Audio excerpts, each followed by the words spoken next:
Hello my wonderful, beautiful friends, guys. Welcome back to r/Malicious Compliance, where people follow exact orders to spite someone. And in today's episode, we've got smug Karen idiots, shady insurance companies, power-tripping engineers, and one OP tells a story about the time a new Karen boss comes in and tries to save money, and it ends up costing big time. It's an episode you don't want to miss.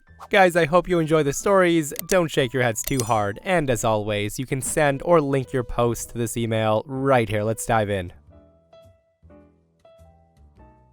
So my parents had a house fire recently, no fault of theirs. And while the house didn't burn to the ground, and this is important for later, it's basically a total loss due to heat, smoke, water damage, and structural damage. They have great replacement insurance. While the long wait for restoration and replacement will be frustrating, they're in as good of a situation as one could hope for. They also have one of those appliance service plans where they pay monthly. If any covered appliance isn't working properly, the service company will send someone out to troubleshoot. They'll then repair it, and if it can't be repaired, they'll replace it. My parents have the total coverage plan, including everything from kitchen to laundry to the freezer chest and the mudroom fridge. Since the house is uninhabitable, they called to cancel the service and ask about prorating this month. My mom explains the situation, and the rep on the phone says, sorry, they can't prorate this month, nor can they cancel the service for the next payment cycle, even though they're in the middle of this payment cycle. Basically, it'll be about 45 more days of paying for coverage. My mom then states that they're dealing with the stress of a house fire, and they're living in short-term housing. My mom says, I understand you can't prorate this month, but can you at least cancel the service for next month based on our situation? The rep says, well, I'm happy to cancel the service effective today, if that's what you really want, but you'll still have to pay for this month and next month. Now, I can tell you from personal experience, it's a bad idea to get cute with my mom. My mom then says, okay, no, we aren't going to cancel a service we still have to pay for. Please keep the service in place. Instead, I would like to file a claim on all of our appliances. There's a pause, and the rep then says, you can't do that on appliances destroyed by fire. To which my mom then says, oh no, the house was damaged, but the appliances weren't destroyed. And since this plan is effective through next month, please start a claim to send a service rep to the house for all of our covered appliances to do any repairs or replacements as needed. There's another pause, and then the rep asked her to hold. A few minutes later, a supervisor gets on the line, and she says that due to the circumstances, they're happy to make an exception to cancel coverage early if she would like. My mom says, yes, thank you. The post ends right there, guys, but well played, mom. And seriously, I always love it when customers are smarter than the corporations at their very own game. And guys, I'm sure there are some out there that'll agree with me on this one when I say, I do wish OP's mom followed through with the claim. Like, you refused the easy option, so no, I refuse the cancellation. I'd like somebody to come out right now. Let me know your thoughts on this one. So I used to work in a pawn shop as both a sales associate and a pawnbroker. I have so many stories that I could probably fill this subreddit, but this one always makes me smile because of how smug this man was. When I was a sales associate, I sold a lot of jewelry. I often had to tell people that we couldn't hold items because A, someone might come in and they would want it and they would have the money right there and then, and B, we had a layaway program. So unless you put some money down, 20%, holding it wasn't an option. So that said, one day, this man comes in, and he's looking for a very specific type of ring. A diamond channel set anniversary ring in white gold, size number 5. The pawn shop I worked at had a vast collection of these types of things, in many sizes and with many different carat weights. The guy needed a specific size and a specific carat weight, and he was very much in luck because we happened to have it. Most pawn shops are you get what you see, and you can see what you get. Basically, we don't have inventory or stock of any specific item, and our jewelers are for sizing and dipping purposes only. So I show him my ring that I have in the case. I say to him, here you go, exactly the size you need and just over the carat weight. The man then pulls out a loop and he looks at the diamonds and he says, okay, they're not as clear as I normally like them. I respond, yes, I understand, but the price is only $350, and at a regular jewelry store, this would easily run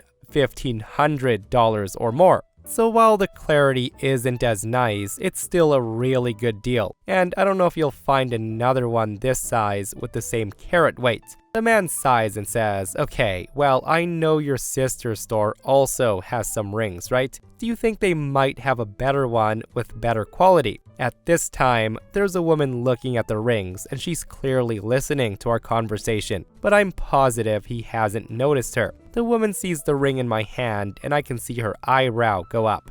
I then respond and say, I'm not sure, but they're a smaller store, so their inventory is smaller. If they do have one, there isn't a guarantee the ring will be the correct size or the same carat weight. The man then says, okay, well, can you hold the ring for me? I want to go see their inventory. To which I respond, I'm sorry, we can't. Company policy is that all items held must be put on layaway for holding. If someone wants to buy an item and it isn't in layaway, we don't want to stop them.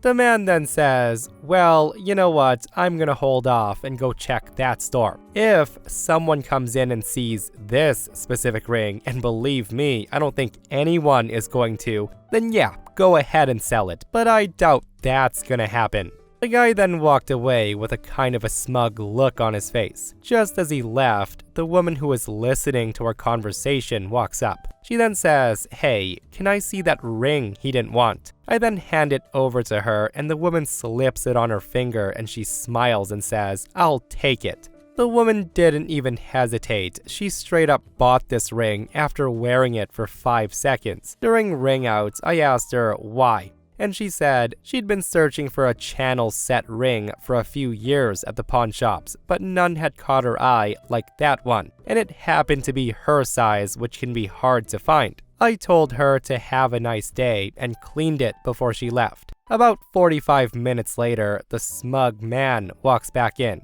The guy says to me, okay, they didn't have anything, so I guess I'll take that one I was looking at. To which I respond, I'm sorry, sir, but just after you left, a woman came up, tried the ring on, and she bought it. I don't have any more in the carat weight you're looking for, but I do have some in the higher carat weights if you're interested. The guy loses it and says, are you effing serious? You knew I would be back. Why did you sell it? My wife would have loved that ring. That's when I tell him, well, you did say that I should if someone came in and saw it. Just because you think something's not gonna happen doesn't mean it can't. What a great malicious compliance, and seriously, that's what he gets for being all, but I doubt anybody will buy this stupid ring. I also wouldn't be surprised if the lady who bought that ring did it to spite the guy just a little bit. That said though, potential future sale versus a sale for sure, like right now, decisions, right? So I'm a long-time lurker, and I'm happy to have my own story to share. Here's a bit of background. I work as a machine operator in a factory-type setting. I'm responsible for 2 lines of moving product with a fairly simple job of keeping the machines running and basic quality control. I've held my current position for 3 years, and frankly, most weeks, I spend more time with these machines than my own wife. I know when something isn't right. Our engineering department doesn't always agree. So that said, 2 days ago, one of my 2 machines begins making a clanking sound. I give it a quick once-over, and it seems that 2 metal parts are slapping together, probably a loose bolt. So I grab a radio and call for an engineer. I think to myself, oh great, it's one of the newer ones, fresh out of school. The guy listens to it run for a few minutes, and he says, it's running fine, why would you call me out here? I respond, don't you hear that noise? He responds, it's fine, the machine always sounds like that. He then makes a note in his log and then leaves. The machine's still operational, and my shift ends in 20 minutes, so I let it go. The next day, I come in for my shift and it's still making the same noise. I ask the previous shift operator about it. They repeat a similar story with the same engineer. 3 hours into my shift, the noise has gone from occasional to near constant. I call for an engineer to come check it out again. Our newest engineer comes down and he says, "What's wrong this time?" I say to him, "You seriously don't hear that? Can you just give it a quick check?" He then says, "You guys seriously need to stop calling us down here for this. Look at it, it's running fine. You're just wasting our time." The guy then makes another note in his log and then walks off. 4 hours later, the clanging's gotten louder and the machine's beginning to jostle with each impact. Of course, I'm concerned and I call again for an engineer. This time, the guy doesn't even bother inspecting the machine. The guy comes down and he's furious. He says, "Damn it, I told you it's fine. Don't call us back down here unless it breaks." Cue the malicious compliance. I run it as is for the rest of my shift. The noise and movement of the machine is growing worse the entire time. I check it every other hour. Hasn't broken yet. I then inform the relief shift of what's going on and then go home. So yeah, I come in today and the noise is nearly deafening and the entire product line is shaking with the strength of the impact. The previous shift informs me that the engineering department still hasn't looked at it. So I stop the machine and I give it a quick look. Still not broken. I run it as is. 10 hours into my shift, we're suddenly bombarded with a symphony of metallic noises and screeches. Half the machine is now on the floor while the other half just gyrates wildly as it attempts to continue. I press the emergency stop button and then make the call. The engineer begins to complain before he even makes it to my line saying, "Listen, damn it, I told you." And then as soon as he sees it, he says, "What the hell did you do to the machine?" To which I tell him it broke. For the last 2 hours of my shift, I enjoyed the luxury of only having to focus on one of my product lines, and the blissful noises of our good friend being royally chewed out by his boss, as an entire engineering crew is now attempting to salvage the machine. When I clocked out, it was still lying in ruins. Yeah, hopefully the junior engineer learned his lesson after getting screamed at. And seriously, I don't know what it is about being in the trades, but speaking from experience, guys, nobody I ever worked with was proactive when it came to this kind of stuff. Like, they all just wait until things blow right up and then start scrambling and panicking. Like, get ready to pay loads of overtime to catch up. But yeah, also speaking from experience, sometimes engineers aren't so smart and they don't know everything. Like, maybe listen to the guy who runs the machine every day for years, and you won't have a hefty repair bill after the machine spontaneously disassembles itself. I wonder what that looked like. Many years ago, I worked for a company that hired an incredibly obtuse financial department who took over when they first organized. It used to be a loose collection of managers, but the year after I started, they went for a more organized and separate structure. And to be fair, this is more about my boss than myself. On to the story. We had a travel team, a group of volunteers from sales and IT, who would go in a large group with equipment and techs to do setups, displays, and network at trade shows. We had a booth, some sales guys would be there, and networking would commence. There was always a set of volunteers from the IT department because some of the shows would be in big cities, and you'd get to attend vendor events, parties, and hang out with the sales guys who were mostly gay alcoholics for some reason and super fun. There was a kind of seniority on who got to volunteer, but nobody really complained and everyone got rotated who got to go. It would be like, you got to go to DEF CON last year, it's my turn now. Okay, fair.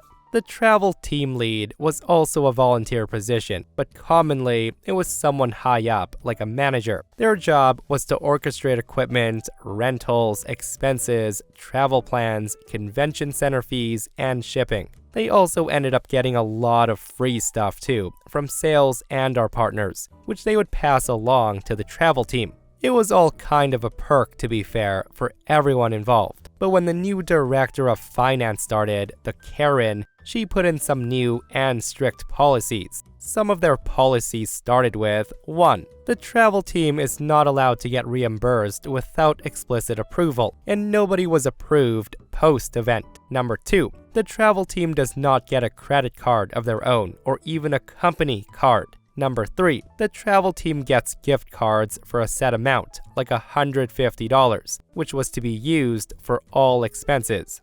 Sadly, the places we needed it for, like airlines, rental agencies, hotel rooms, gas pumps, and toll booths, do not accept gift cards. And the thing is, finance denied that these were gift cards, and even specifically disallowed people in meetings to refer to them as such. But to the rest of the world, they were 100% exactly the same as gift cards, with gift card restrictions. Number 4. No matter how early you asked for it, often finance waited until the very, very last minute, and usually after half a dozen reminders to get anything approved, which incurred a lot of unnecessary costs like expedited shipping, same-day rental penalties, or inflated airfares. And lastly, number 5. If they forgot, it was all your fault or your manager's fault for not reminding them enough. It doesn't matter if you reminded them 4 times to buy the team airline tickets and it wasn't done. You should have reminded them 5 times, so it's all your fault. This was all in response to the Director of Finance's claim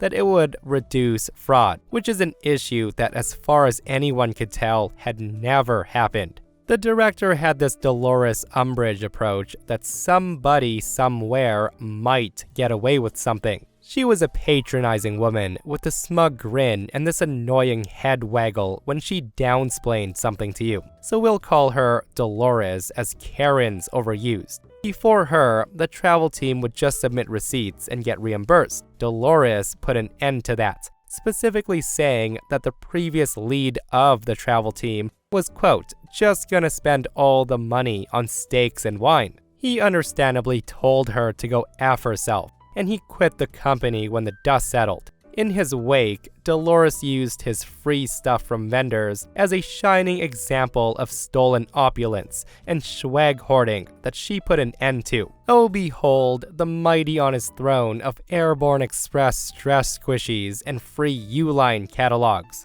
That left my manager to take over his duties, and he had never done travel team, so he wasn't really sure on how it all worked. And he didn't push back on Dolores at first until he was forced to travel with the team. He was surprised he didn't have an expense account or a corporate card. And when he asked for one, he got the gift card. When he tried to use it, it was rejected pretty much everywhere he needed it, except for various restaurants. He paid for everything else on his personal American Express card, including stuff for the rest of the team, and was rejected for reimbursement because he didn't ask for it beforehand. He was on the hook for $40,000 plus in various things from 2-week-long trips. Of course, he complained to top management. Dolores threatened to quit if she wasn't allowed to do her job, and the managers never had to deal with her before, and they were kind of wishy-washy about being the bad guy here. They said something like, well, she lets you use the gift cards, so... And when my manager said they were rejected, Dolores said, he's not trying hard enough. He's afraid of confrontation. He needs to be a big boy and fight back. But in the end, the top management reimbursed him under pressure from the legal department. After that happened, Dolores settled on having certain things prepaid for, like hotel, travel, truck rentals, and shipping. But here's the thing. They waited so long to do them that often they tried to get hotel rooms or truck rentals the day of a popular event, which was sold out, or they would get the wrong hotel, or they waited so long for shipping that it cost $250 to send something overnight that would have cost $40 to send it a few weeks prior. They also didn't understand how much anything actually cost, and how we saved money by doing things ourselves.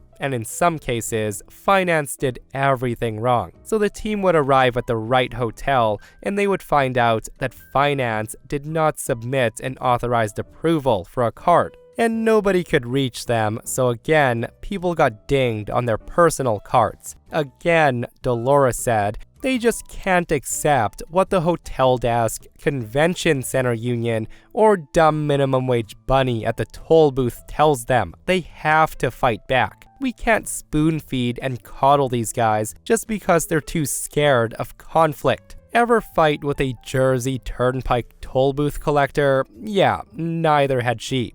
So after 2 of these disasters, my manager said, just stop. Stop volunteering for these events. I will not approve time off for it. He declined being travel lead for future trips because he just couldn't afford it. And this was an unpopular move at best, but he told us, just wait, let her do things her way. He was a master at malicious compliance, and with no real resistance, Dolores went into 5th gear with a smug grin, saying to us, now we're gonna act like a real company. And that leads to the next issue. Some of these travels were in major cities like Chicago, New York City, Washington, D.C., etc. And Dolores again said people were just going to these events to get the company to pay for a drinking vacation. Management was like, yeah, we wouldn't get volunteers otherwise. Well, Dolores didn't like that idea. She then decided that she would hold a staff lottery, and you could enter your name and she would have a drawing on who got to go, to be fair to everyone. This fairness seems awfully slanted on her own staff, by the way, which we'll get to shortly. Now, the point of these trade shows was not to take a vacation, something Dolores made absolutely sure to point out. But she didn't grasp the entire reason that we went was to increase our business. It had to be IT folk for setup and sales folk for all the schmoozing, but that concept never got past her ears into her brain. Well, since those IT and tech folk who already couldn't go didn't want to pay for it, we didn't volunteer. So the travel team ends up being other company staff who had no idea how to work, act, or deal with trade shows, which was a horrific expense disaster. Imagine the administrative assistant for marketing on the 5th floor winning a ticket, only to find out that she had to pay for everything. Plus, Dolores always sent one of her own to keep an eye on everyone, but none of them knew how trade shows worked either. They only knew how to suck up to Dolores and her control issues. What's a union fee? What is corkage? No, we did not approve some union to give us power. You plug your booth stuff into an outlet or something. Oh, they won't let you? Who's they? Well, then stop using TV screens in the booth. You don't need them as we don't sell TVs anyways. Now, did you know that if you have a conflict with an event center union and decline their help, they'll charge you anyways at max rate? Yeah, Dolores and her team did not know that either. And let me tell you, paying those guys a few $1,000s ahead of time is a lot cheaper than letting them charge you fines afterwards. And oh, did she try to fight back because she was not afraid of a little conflict. Of course, she lost heavily. Ironically, despite Dolores stating otherwise at great length, the non-IT, non-salespeople who went actually thought it was company-paid vacation, just like Dolores warned about, making it a kind of self-fulfilling prophecy. The fact that they had to work was surprising at first, and then after word got out, nobody would enter into the lottery, so now they had no volunteers. So Dolores, being a genius she was, assigned them to interns. Now, I could write an entire novel from that disaster alone. Imagine sending a bunch of college kids to Vegas, telling them that they had to pay for their own things, and putting them in a job conflict situation where they were guaranteed to lose. I'm sure many laws were broken. Dolores then had to send along chaperones to manage it, who were more of her finance department flunkies, and our company ends up with massive fines for various issues, including paying bail for the interns. Because the interns got into so much trouble, Dolores started hiring room monitors for the hotels, and fully legal adults had to go to the show, work the entire day at the show on their feet, and then check back into their room. She also put 4 to 6 people to a room too, like they were a high school band or something. She even had breathalyzers bought for it to make sure that nobody was drinking, and these were adults. She treated adults like this. This was brought up by the sales team as a PR nightmare, and my boss just said, just wait, okay, let her hang herself. The first year of this, the travel team's expenses increased by over 4,000%. You heard me, 4,000%. Trips that used to cost $3,600 were now costing $144,000 or more, often because of last-minute fees and penalties. The travel team expenses went from $110,000 annual on average to over 2-point-something million. Because things were so badly mishandled, we lost a lot of our booth slots and booth renewals, so we lost half our trade shows, and we just looked like idiots to our clients. But the main reason we went to those trade shows in the first place was for networking, so there was literally no reason to go anymore. This was pointed out to Dolores multiple times by the sales team, and she just doubled down and canceled the travel team just after 1 year. Top management finally got involved, who actually fought with Dolores for a year, until she, quote, retired for personal reasons to dedicate herself to her family. And then, it took nearly 2 years to rebuild the travel team from scratch. People got expense cards, and travel team lead became an actual job. And when we hired one, she handled all the financial stuff for us, so it was much better. She saved the company a ton of money in her first year, and there was so much rejoicing. It's just funny how things literally went back to the way it was before when Dolores left. Edit. So why was she not fired when the spending went from $110,000 to $2.1 million? The answer is several reasons, the biggest being that she was the director of finance. So I'm sure when she gave her fiscal report, she downplayed the mistakes. We also had some really good years in the early 2000s. So if we made $2 million profit the previous year and $3 million the next, that loss would have gone unnoticed until somebody realized that we should have made $6 million instead. Dolores was also friends of 2 of the top managers and supposedly had a come-to-Jesus meeting with them about the state of our company's financial standings, so that's why they hired her in the first place. By the second year, several directors had quit, including friends of top management who took them for drinks later and got the entire scoop. They said, Dolores has got to go. The trade show thing was only one of the cases that she effed up. She also completely hosed one of our major supply chains by lowballing them, and she made a lot of enemies that nearly destroyed the company. She also gave away some of our more lucrative contracts with vendors to competitors, because that broke their anti-competitive clauses. There were more issues, but that comes closer to identifying some people, which is a huge no-no here. So how was she let go? She just gained too many enemies in the company. It did take a while, but after she had been with us for a year and a half, she accumulated too much negative drag on her inertia to get things done, because there started to be a very strong passive resistance. This caused her to spiral out of control and try to start a coup, which gained no traction and singled her out as being mildly unhinged, to say the least. By the time her second anniversary came and went, she started talking sabbaticals until one of them became permanent.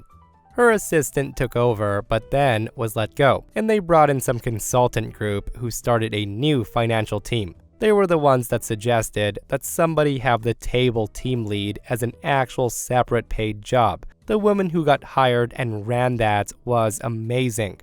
What a story that was, guys, and seriously, it absolutely floors me how in these cases, upper management can't see that this person was actually subtracting value from the company. Like maybe she was a bit too buddy-buddy with the upper managers and they just let her do her thing. I have no idea. But even if I was good friends with somebody who I worked with, like turning a $4,000 expense into $144,000 is bonkers. Like, first time, maybe, let it slide, but second time, you gotta go. Like, we can't afford to pay you because we're paying for all of your mistakes. And don't even get me started on the enemy she created, the contract she gave away, and how she treated those grown adult interns like children. In my opinion, she should have been fired long ago. Guys, let me know your thoughts on that post. And that, my friends, brings us to another end of r/malicious compliance. Guys, I hope you enjoyed today's stories. If you did, hit that thumbs up. And if you're not subscribed, consider subscribing so you don't miss these crazy stories. And if you missed the last episode on the channel, it's an r/I don't work here lady, where Karens are thinking that everyone's on Earth to serve them. It's such a wild episode, so go check it out if you haven't, and myself and Stevie Boy will see you guys in the next one. We love you.